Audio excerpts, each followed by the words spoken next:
নমস্কার, আমি রাহুল মণ্ডল, একজন এসএসসি 10 নম্বরে বঞ্চিত ক্যান্ডিডেট। আমাদের 20 তারিখ আন্দোলন রয়েছে। আশা করি প্রত্যেকে আপনারা আসবেন। আমি শুধু বলবো কেন আসবেন। দেখুন, এই রকমভাবে বিএড কম্পালসারি থাকতেও শুধু এসএসসি বলে নয়, যে কোনো পরীক্ষায় যদি এইভাবে এক্সপেরিয়েন্সের নাম্বার দেয়া হয়, তাও এইরকম একটা হিউজ পরিমাণ, তাহলে আপনারা ভেবে দেখুন যে আগত এক্সামগুলো, সেগুলোর ক্ষেত্রেও কিন্তু আপনাদের ওই 5 বছর 2 বছর বেকার খাটতে হবে। বেকার না খেটে কিন্তু আপনারা চাকরি পাবেন না। যারা মনে করছেন এসএলএসটি 3-র জন্য পড়বো, ঘরে বসে রয়েছেন, অ্যাপ্লাই করবেন, আজকে যদি সরকার এরকমভাবে এক্সপেরিয়েন্সের নম্বর দেয়, তাহলে মনে করবেন পরের চাকরিগুলোতেও কিন্তু এইভাবে দেবে এবং আপনাকে সেই 5 বছর বেকার খাটতে হবে, তারপর আপনি জব পাবেন, না হলে জব পাবেন না।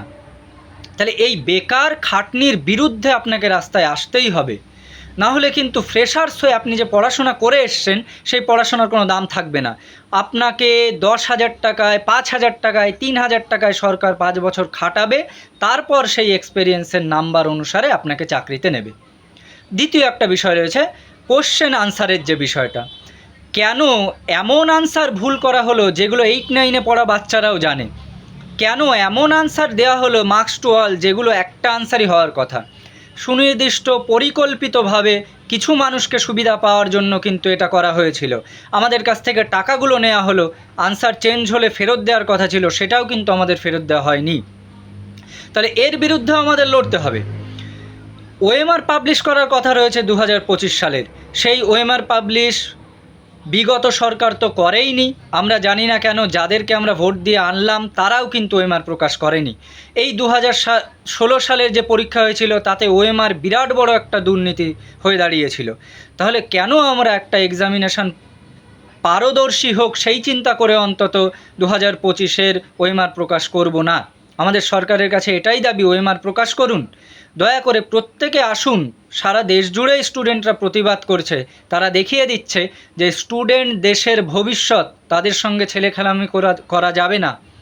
আপনাদের প্রত্যেকের কাছে আবেদন, ভবিষ্যতের কথা ভেবে, আমাদের ভাই বোনেদের কথা ভেবে আপনারা প্রত্যেকে করুণাময়ী 20 তারিখ আসুন। এবং যারা এমপ্যানেল হয়েছে, আপনারা যা নাম্বার পেয়েছেন, অবশ্যই যদি 10 মার্কস বাদ হয় তাহলে আরও ভালো র্যাঙ্ক করবেন। দয়া করে নিজস্ব স্বার্থের জন্য, আমি বুঝতে পারি যে অনেক দিন চাকরি নেই কোনো, আপনারা চান্স পেয়েছেন, নার্ভাস হয়ে রয়েছেন, অবশ্যই সেটা প্রযোজ্য, কিন্তু আপনারাই ভেবে দেখুন এতগুলো কেস, এতগুলো সমস্যা, এইভাবে যদি নিয়োগ দিয়েও দেয়, সেই নিয়োগ কিন্তু টিকবে না, 2016 সালের মতন অবস্থা হবে। বরং আপনারা আসুন, বলুন, প্রত্যেকটা সমস্যার সমাধান দ্রুত হোক এবং তার সঙ্গে সঙ্গে এসএলএসটির নিয়োগ এই সমাধানের পর যেন পরিষ্কার পরিচ্ছন্নভাবে একটা নিয়োগ হয়। সবাই 20 তারিখে অবশ্যই আসবে।